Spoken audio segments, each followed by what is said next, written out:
NCLEX RN Reddit 2026 questions trending among successful test takers.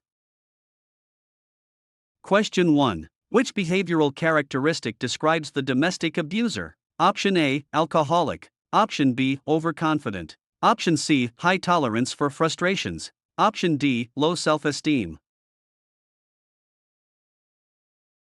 The correct answer is option D, low self-esteem.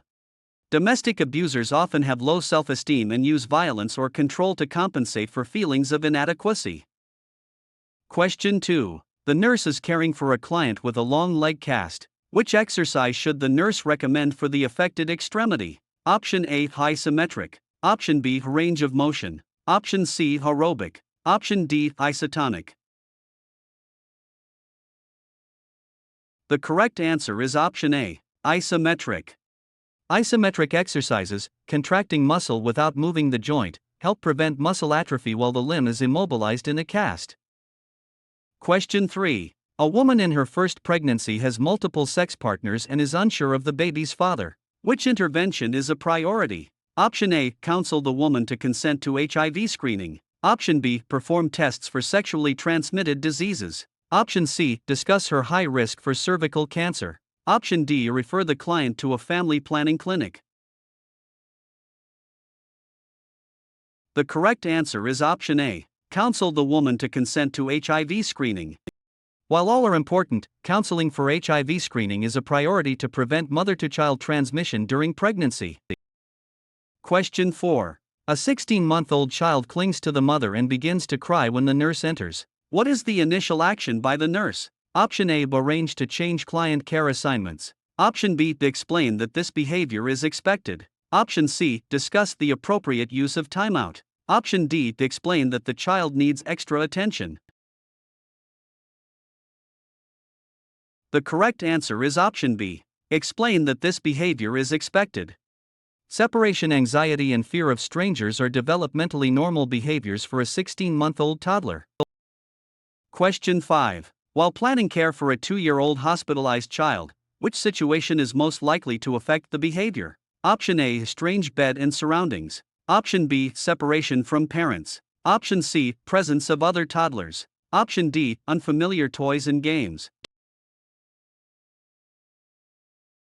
The correct answer is option B, separation from parents.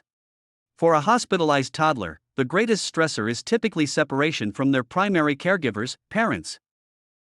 Question 6. While explaining an illness to a 10-year-old, what should the nurse keep in mind about cognitive development? Option A. They make simple associations of ideas. Option B. They are able to think logically in organizing facts. Option C. Interpretation originates from their own perspective. Option D. Conclusions are based on previous experiences.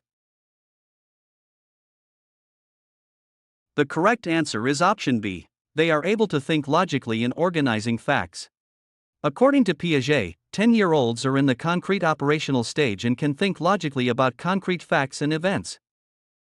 Question 7. The nurse has just admitted a client with severe depression. From which focus should the nurse identify a priority nursing diagnosis? Option A, nutrition. Option B, elimination. Option C, activity. Option D, safety. The correct answer is option D, safety. In severe depression, the risk of self-harm or suicide is the highest priority. Safety must be addressed before other concerns. Question 8. Which playroom activities should the nurse organize for a group of 7-year-old hospitalized children? Option A is sports and games with rules. Option B, finger paints and water play. Option C, dress-up clothes and props. Option D, chess and television programs. The correct answer is option A, sports and games with rules. School-age children, 6 to 12 years, enjoy competitive play and games that follow established rules. Question 9. A client is discharged following hospitalization for congestive heart failure. Which rest position is most helpful? Option A, high fowlers. Option B, supine. Option C, left lateral. Option D, low fowlers. The correct answer is option A, high fowlers. High fowlers, sitting upright, decreases venous return and eases the work of breathing, which is essential for CHF patients.